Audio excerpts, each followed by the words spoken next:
What is going on, everyone? It's Mars here, bringing you guys the news in the flash. Let's get right into it. We got a new reveal for Bethesda's latest game, Rage 2, which of course is the sequel to Rage, which came out on October 4th, 2011, and was met by some pretty interesting reviews.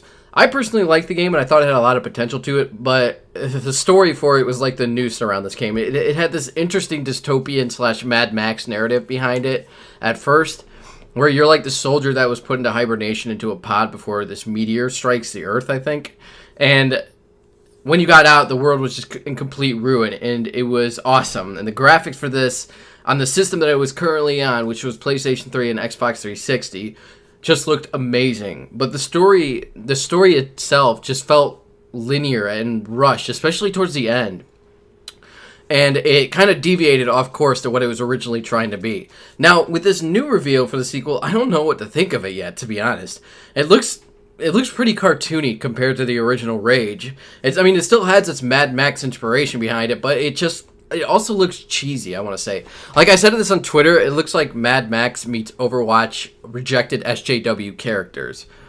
But it is Bethesda, and they do have a great reputation of making some pretty fantastic games. Plus, they also have gameplay reveal coming tomorrow, so I'm going to hold my judgment until I see more on this game.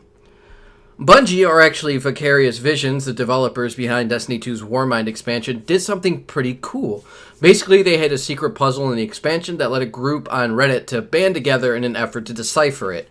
Once they figured it out, they discovered that it was actually a message from a certain character back in Destiny 1 who didn't have a lot of time to explain why she didn't have any time to explain. Funny enough, she has enough time to write out an entire cryptogram about how she doesn't have enough time to explain shit, but she also leaves her identity, which is Elisa Bray, who is actually Anna Bray's sister, which is interesting. Well, the Destiny community kind of figured that there was ties between the two of them, but there wasn't enough details to be sure, especially back in Destiny 1. Like, that was one of the rumors that were floating around, that she could possibly be one of the Brays, but nobody was really certain of it. But in the end of it, though, it led to coordinations that led to Upper New York, where some of the Reddit users actually discovered a real-life treasure cache. Inside this treasure cache included one of the Warmind Valkyries, which are these Warmind-powered javelins. What a Russian-based AI system has anything to do with the female figures that chose who lived and died in battle in Norse mythology is completely beyond me. I honestly think they picked that name because it sounded cool. But it also included gold coins, and it included messages from the development team. That's pretty cool. Sony has revealed their E3 plans for this year, which includes deep dives into 4 exclusives coming for the PS4, including The Last of Us, Spider-Man, Death Stranding, and The Ghost of Tsushima. They also said that there will be third-party announcements along with new indie titles, but they will not be revealing any new hardware, thank God. Now, some of the things that I really hope to see this year at this press conference is I want to see Kingdom Hearts 3, and I want to get release date on it. I want to see Final Fantasy 7 because, quite frankly, there's been a number of rumors floating around about this game, and a lot of them are spelling Trouble in Paradise, which is never a good sign. And I want to see the next major expansion to Destiny 2, which I am very much predicting is probably going to be the Taken Queen. Also, I also want to see Call of Duty Black Ops 2, and I wonder if Sony has some tricks up their sleeve. Perhaps a Horizon Zero Dawn 2, or maybe even a Bloodborne 2. That would be pretty awesome, and it'd make a lot of people happy. Either way around, I'm very excited to see what they have to bring, and I'm also very excited to see what Microsoft and Nintendo are bringing to the table as well. Nintendo especially, because there are some pretty big rumors floating around about them bringing some pretty big guns to the table this year around. And what can I say? I'm super stoked to see that. Christina Grimmie's family put out an unreleased song called Little Girl by the late singer in honor of Mother's Day, and to her mother, who was battling breast cancer at the time she made the song. For those of you who have forgotten or simply didn't hear the news when it came out, she sadly passed away in June 2016 in Orlando when a crazed gunman walked up to her and shot her as she was signing autographs for her fans. The sadness of her passing didn't go easy for me then, and it still isn't very easy for me now. The fact of the matter is that she died at a very young age, very similar to my sister's age, and the fact that her brother was there and basically had to witness his sister being murdered.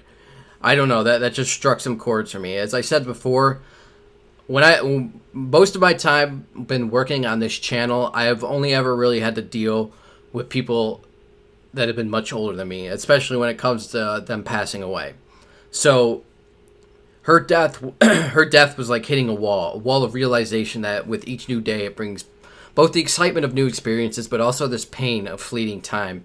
The realization that we and the people that we love aren't meant to last forever, and that our existence is ultimately destined to come to an end at some point. And that end might come sooner than we ever expected. And it's these little things, like this unreleased songs, that gives the mother the chance to hear her daughter's voice in a way that basically says, I love you, at least one last time.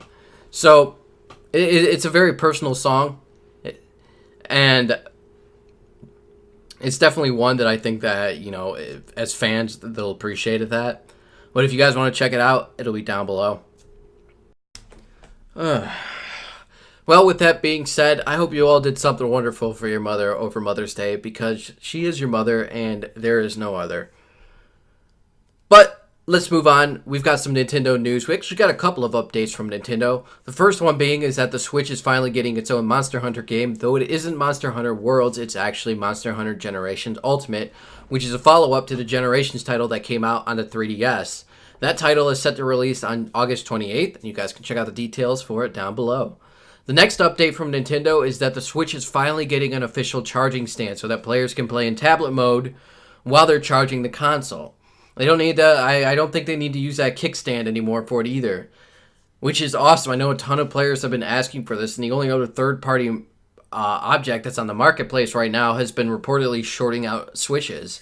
That's never a good sign, so it's nice to have an official product for it. The device is set to come out on July 13th at the retail price of $20, which isn't bad compared to how much those damn Joy-Cons cost. August Burns Red has released their new music video for King of Sorrow. Check it out below. And Five Finger Death Punch has released their new music video for Champagne. Check it out below as well. Now it's time for some things that are awesome. Rick and Morty has been officially given a 70-episode contract with Adult Swim, which has been in the makings for quite some time now. This has been termed as a long-term deal, and the amount of episodes is double the amount of the previous episodes, which makes me wonder if this is actually going to be split up into seasons. Either way around, I know a ton of fans of the show are going to be super thrilled to hear this. Nintendo, yes, we have one more update for them. I saved it for here because this is actually pretty awesome, and it's not something I thought Nintendo would do. They actually announced that the NES Classic Edition will be getting a re-release on June 29th alongside the SNES Classic Edition. Both of these are awesome collector's items that give players access to plenty of old games, and quite frankly, I'm definitely going to try and get my hands on them this time around. And finally, we have things that are stupid, and in the news, we have Benedict Cumberbatch stating that he would refuse a role if women weren't getting paid the same amount as men were. Now, that's not the dumb thing. That's not dumb at all. It's completely his choice. He can do whatever he wants. No, what is dumb is him trying to say that other men should refuse roles if women aren't getting paid the same amount. Okay, what are we talking about here? Are we talking about stage crew members? Or are we talking about other cast members? And if we are talking about other cast members, what if the female actor is actually making more money than the male actor? Are you going to have the same tone then? Like, are you going to cry equal pay when we find out that Chris Pratt is making $2 million more than Bryce Dallas Howard in the new Jurassic World movie? Because right now he's currently a gold mine in the Hollywood scene, especially with Avengers: Infinity War. And are you going to cry out in the same tone when you find out that Jennifer Lawrence made $8 million more than Pratt did on Passengers, even though Lawrence's role was largely a support character? I very much doubt that he'd be singing the same tone when it comes to male actors going through this kind of a situation. Okay, Doctor Strange, equal pay goes both ways. And, you know, the concept behind actors and their pay is quite simple. They are an investment. It isn't based off hourly wages, and it's not always based off of equal work. It's based off of how many tickets they are going to sell. Actors that are either the main role or a big name that draws in ticket sales from fans are generally able to negotiate contracts for higher pay than lesser-known actors. That's usually how it goes. That's generally how it goes. And if an actor decides to take less pay to ensure their fellow stars make more money, then by all means, they are more than welcome to do that. But if Benedict Cumberbatch is still so concerned about this, then why doesn't he just take a pay cut every time he works on a movie in order to ensure that his fellow female cast members are making the same amount of money as he is? I mean, he shouldn't be going around telling people that they shouldn't take movie roles because of something as stupid as equal pay when he knows damn well that the Hollywood scene is a very competitive scene. I mean, Just the thought of skipping out on a certain opportunities could very well mean the end of a career before it even begins. So that's just stupid of him to say that. I don't know.